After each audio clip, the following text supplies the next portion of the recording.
Angela Miller is a 30-something Seattle-born Montana-transplant.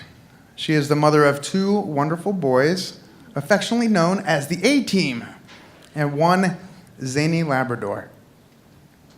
She's passionate about cancer awareness, autism awareness, coffee and cookies, preferably with walnuts. Angela recently returned to school full-time to figure out what she wants to be when she grows up. Please welcome Angela Miller.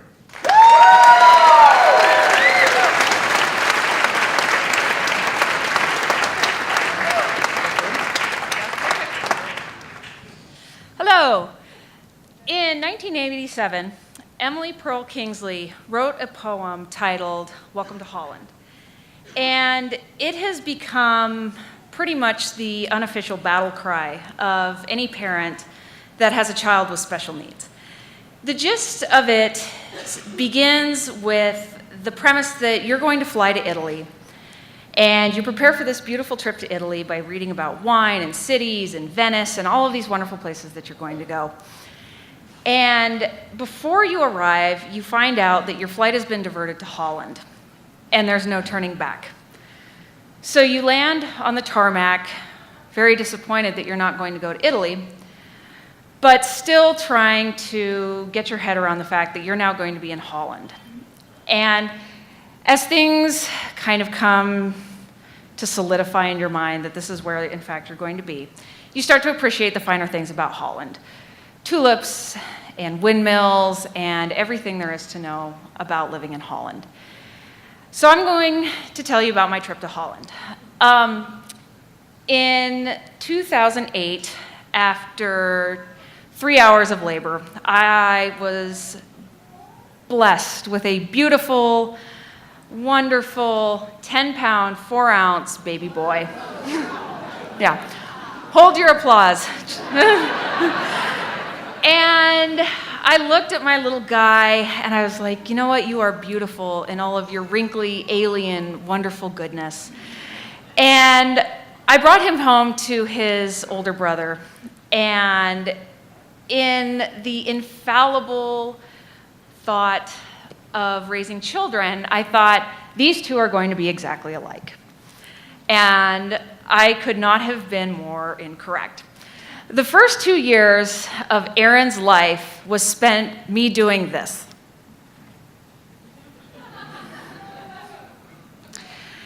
And I turned to my husband and I said, you know, hon, I really don't think he's like his brother.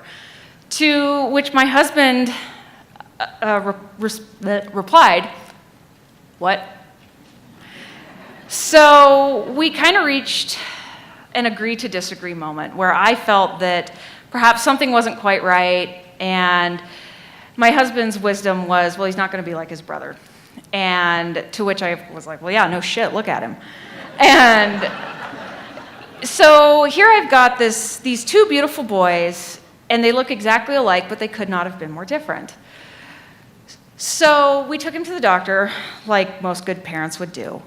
And I'm laying out the fact that, you know, well, he sucks his thumb and he lines up his cars and he makes these weird rituals of, you know, having to kiss me before he gets out of the car. Not that I don't love his kisses, but this is getting to be a little ridiculous, because if I don't let him kiss me before we get out of the car, then all hell breaks loose for the next 3 hours. And I'm explaining this to the doctor, and I can tell that he's concerned, but he's not overly concerned. So the wisdom became, well, let's test him when he's 3.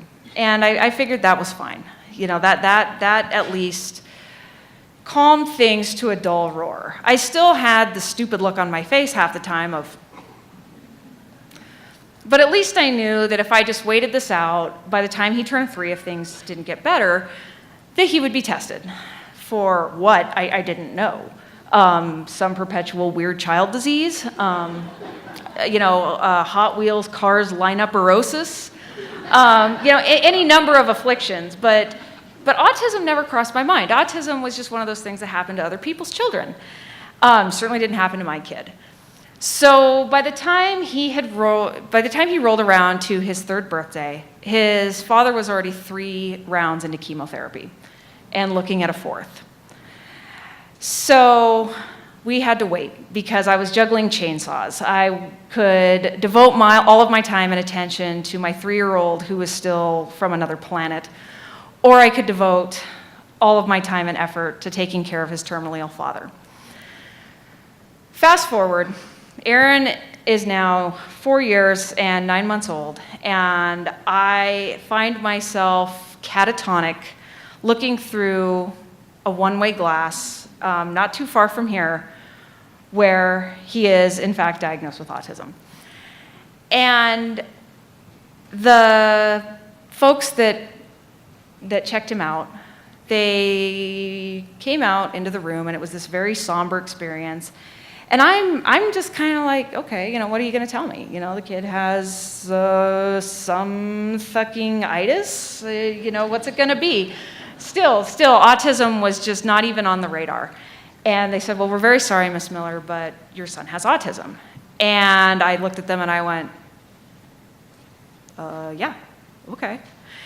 And that was a really defining moment because we could have gone one of two directions. It could have been this horrible, terrible moment where I felt that I had lost this child forever to autism, this horrible, pervasive developmental disorder that never gets better. And if you look at autism, there's a long list of nevers, of what they can't do and what they don't do and what they shouldn't do and what they're never going to do.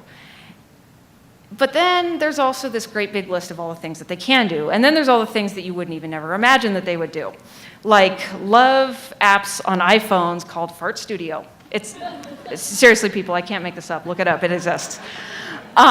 So there exists out there this app called Fart Studio, and my son is in love with it. So we have this moment where I can do one of two things, because this isn't about me. This isn't my diagnosis. This is my son's diagnosis. I can yell and scream and bitch and moan and throw a fit that I got this kid that I didn't want. Who doesn't want, who wants a kid with autism? Who wants to look at this list of all these horrible things and all these comorbid conditions? But I did want him because he was still the same kid. We walked into that day with a 4-year-old, 9-month-old boy who was still the same kid when he walked out. He just had a new label. He just had a new thing about him that we knew. But he was still Aaron. And he was still this quirky, wonderful kid who liked to suck his thumb and had weird routines and occasionally liked to flood the bathroom and occasionally liked to put his glasses on the Christmas tree so that I could not find them, and he liked to kiss me before he got out of the car. So when you look at, okay, this is all the things he's not going to be and have that glass half empty. Or you can look at the other side of the coin and have this glass half full and know about things like Fart Studio. I mean, who doesn't want Fart Studio in their life? So when I look back on that day, I can look back on one of two things. I can look back as the day that I thought my child was not the child that I thought he was going to be, that I had suffered some kind of loss. Because every time I'd heard, I'm sorry, it was in such a different context. It was always in the context of a loss. I'm so sorry your husband died. I'm so sorry your mother died. I'm so sorry that you didn't get the job. Or, it was always in the context of not having something. But I realized that I did. I still had that same beautiful 10-pound, 4-ounce baby boy that blew through my pelvis on a Wednesday morning. He was still the same kid. So and to make it about me, to be selfish, I don't have to be saddled with this, oh, well, I have this child who's autistic, because it's really the other way around. He is a child with autism.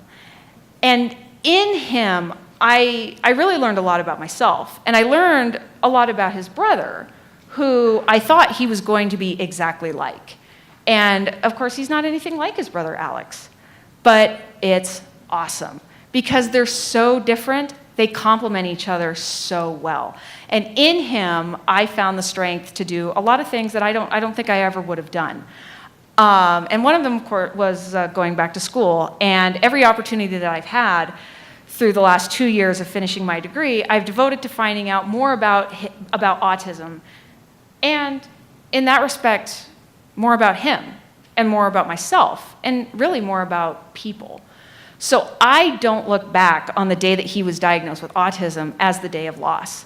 I look back on the day that he was diagnosed with autism as the day of really beginnings. And it was the day that I discovered that I had a tour guide to Holland, and he is fucking awesome.